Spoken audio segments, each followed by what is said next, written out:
کہ جو بیوی کو طلاق کی دھمکی دے اور طلاق دیتے وہ تو ہے ہی نامرد، لیکن اگر دھمکی دے تو نامردی سے قریب ہے، اور پیر کی جوتی بنا لے اگر وہ تو معاذ اللہ ثم معاذ اللہ وہ انتہائی درجے کا نادان انسان ہے۔ لیکن بیوی نہ طلاق دینے کے لیے ہے، نہ بیوی پیر کی جوتی ہے، بلکہ وہ تو لتسکنوا الیہا، دل کا سکون ہے میرے عزیز۔ جنت بھی اس کے بغیر مکمل آپ کو معلوم نہیں ہوتی، اسی لیے تو اللہ نے جب جنت کا ذکر کیا تو ساتھ میں بیویوں کا ذکر کیا اور فرمایا ہر جنتی اپنی بیوی کے ساتھ تکیہ لگا کر کے تخت پر بیٹھا ہوگا۔ بیوی کا ذکر کیوں کیا پتہ ہے؟ وہ تو اللہ جانے اس کی حکمتیں، لیکن یہ ایک تصور ہوتا ہے کہ بیوی کے بغیر کچھ اچھا نہیں لگتا۔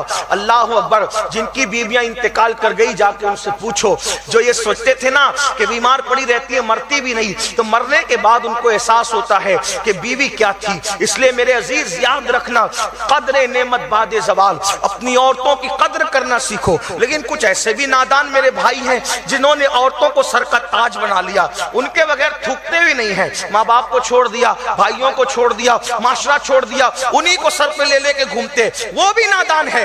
یہ بھی قیامت کی نشانیوں میں سے ایک نشانی ہے کہ بیویوں کو قبلہ بنا دیا جائے گا، ان کے مشورے کے بغیر کوئی کام نہیں کیا جائے گا، وہ جو کہیں گی ان کی باتیں سنی جائے گی، مگر یاد رکھو نہ وہ پیر کی جوتی ہے نہ وہ سر کا تاج ہے، بلکہ اللہ نے اس کو دل کے قریب کی پسلی سے پیدا کیا ہے اور سب سے قریب کی پسلی سے پیدا کیا۔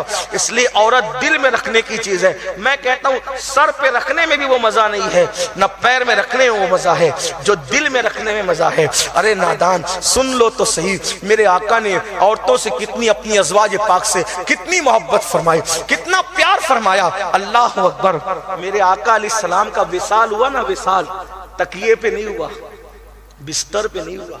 حضور کا جب وصال ہوا تو اس وقت حضور کا سر ام المومنین سیدہ عائشہ کی گود میں رکھا ہوا تھا۔ حضور علیہ السلام اتنا پیار کرتے تھے کہ حضور لیٹتے بھی تھے تو اپنی ازواج کے جو وہ زانو پر، جس کو آپ اپنی زبان میں مانڈی، زانو پر سر رکھ کے لیٹتے تھے، اور بہت پیار محبت کی باتیں ہوتی تھی۔ آج تو گھر جاتے تو غصہ ہی کرتے ہیں، چڑچڑا پن کرتے ہیں۔ مرد کا مطلب یہ ہے کہ وہ بیوی کو گالی دے، ماں بہن کی گالی دے۔ اللہ کے رسول علیہ السلام فرماتے ہیں جس نے اپنی بیوی کو گالی دے کے اس کا دل دکھایا، اگر وہ پہاڑوں جیسی نیکیاں لائے گا تو بھی اللہ تعالیٰ اس کی نیکیوں کو ضائع کر دے۔ ان پر لعنت ہے جو بیویوں کا دل دکھاتے ہیں۔ عورت ٹیڑھی پسلی سے بنی ہے میرے بھائی، ان کو نبھاؤ، پیار سے نبھاؤ، محبت سے نبھاؤ۔ اللہ تعالیٰ نفل عبادتوں سے وہ مرتبے نہیں دیتا جو مرتبے اللہ بیوی کی تکالیف پر صبر کرنے سے دیتا ہے۔ اگر بات صحیح لگی ہو تو یہ مولانا کو شیئر کریں، ہمارے چینل کو فالو کریں، لائک